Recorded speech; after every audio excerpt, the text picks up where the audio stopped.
For generations, Fort McMurray Cold Lake and its oil industry offered a beacon of hope to countless people from across Canada and around the world to work hard and make a great life.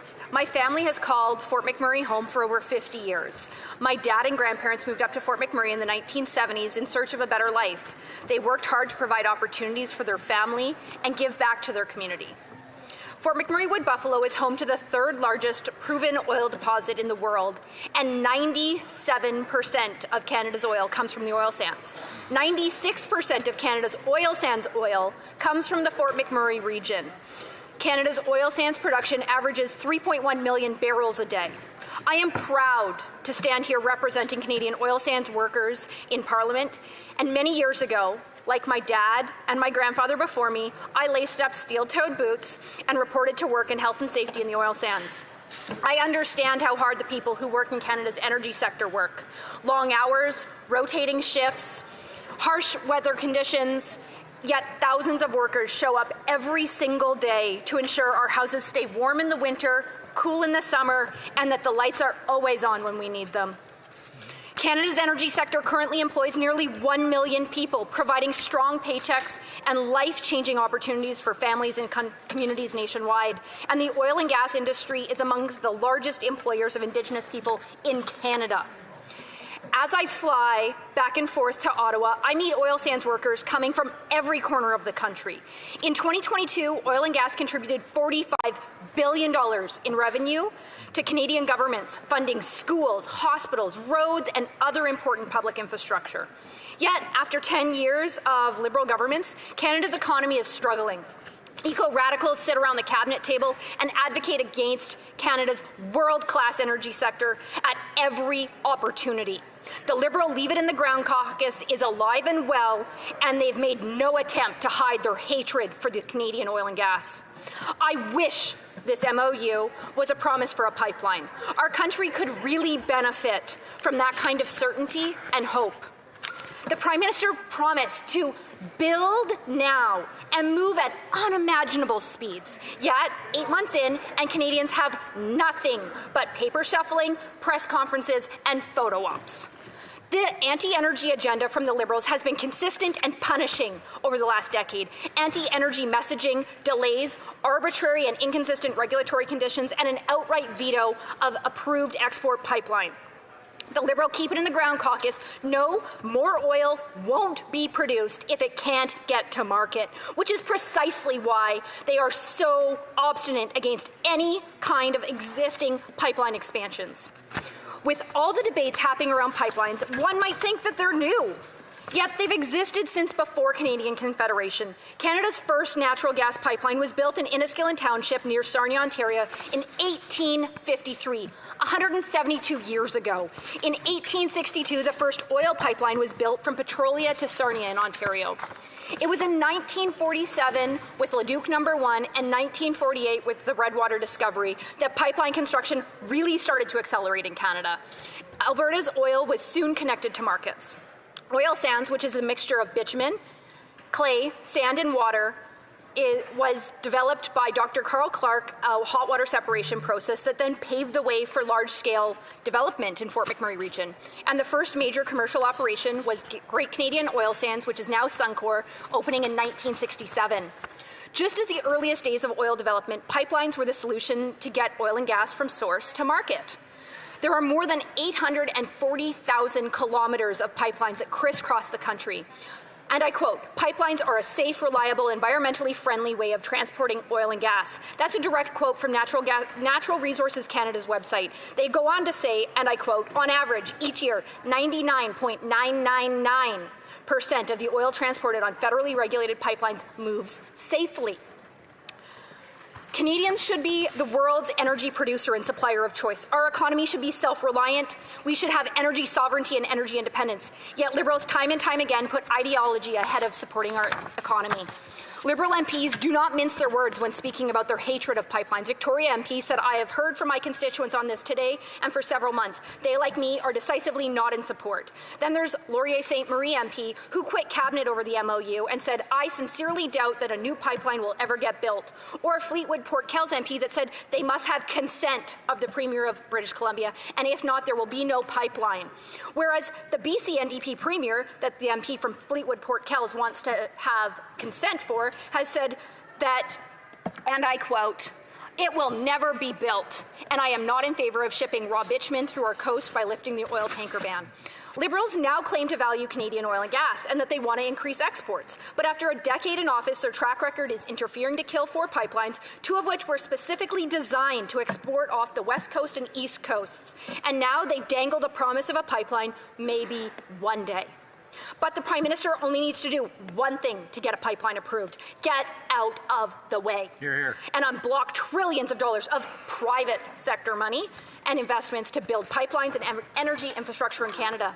By getting governments out of the way, we will boost the Canadian economy, create more good-paying jobs, and strengthen the Canadian dollar, which will in turn make gas, groceries, homes more affordable and our economy self-reliant, secure, and sovereign.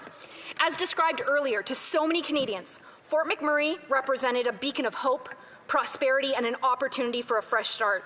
To the world's leading oil producers, we're a tough competitor who refuses to lie down.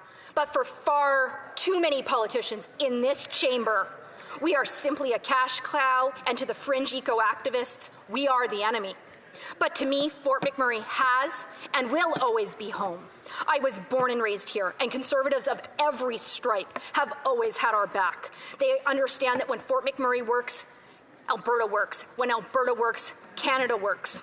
I will not back down from the politicians in this chamber who seek to landlock and firewall our oil stands. Pipelines and energy corridors are of critical interest and importance for the long-term viability of the Canadian economy.